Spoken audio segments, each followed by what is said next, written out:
Angelica Panganiban is a Filipino-American actress, model, TV host, and comedian. Angelica is recognized as one of the most seasoned and versatile actresses, and Angelica opened up about having been diagnosed with a vascular necrosis, a bone disease that left her experiencing severe pain in her hip area. Paano nakaramdam ako ng awa sa sarili ko na bakit ako nagkakaganito, bakit sa akin nangyari to. Kasi ang cause ng avascular necrosis ay steroids abuse. Kung mapapansin nyo naman, never naman lumaki yung katawan ko.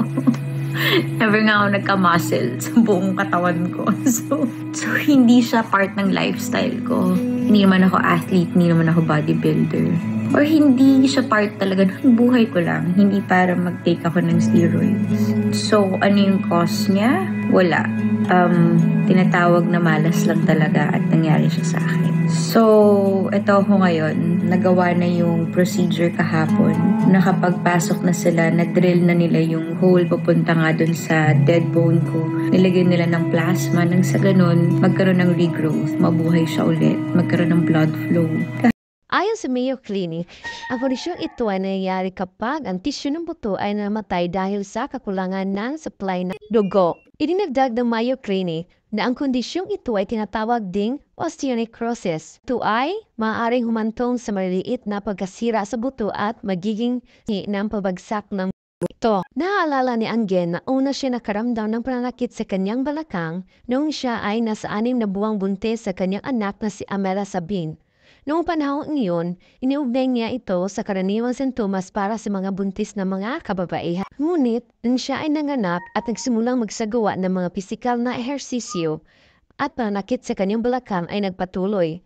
Ibinahagi ng aktres na kapag na-diagnose siya ng maayos ay malalaman niya na ang mga mahigpit na gawain ito ay naparala lamang sa kanya. Habang nasa kalagitnaan sila ng kasiyahan, kasama ang mga kaibigang celebrity noong Marso, dumanas ang Angelica ng matinding pananakit sa kanyang balakang na halos hindi na niya ito magalaw. Pag-uwi nila, dumiretso siya sa ospital.